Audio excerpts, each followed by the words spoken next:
Oknum polisi berinisial RP saat ini tengah diproses Propam Polda Sulut terkait kebakaran gudang mebel di Sumompo Kapleng Lingkungan 5, Kecamatan Tuminting, Kota Manado.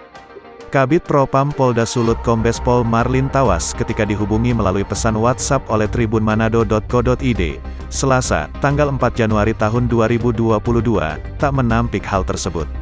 Meski begitu, ketika ditanya apa sanksi yang bakal diterapkan kepada RP apabila terbukti, Kombes Pol Marlin Tawas mengatakan hal itu telah ia sampaikan kepada Kabid Humas Polda Sulut.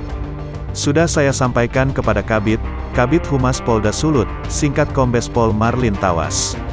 Sementara itu, Kabid Humas Polda Sulut Kombes Pol Jules Abraham Abbas pada Senin, tanggal 3 Januari tahun 2022, mengatakan, kasus tersebut sudah ditangani dan Polda Sulut sudah melakukan upaya-upaya pengawasan internal. Kata dia, Propam sendiri telah melakukan pemeriksaan terkait penyimpangan perilaku yang dilakukan diduga oknum anggota. Bila mana itu terbukti bersalah kita akan melakukan proses hukum sesuai aturan yang berlaku, tegas Kabid. Kabid juga sampaikan oknum polisi RP dan para saksi sudah diperiksa.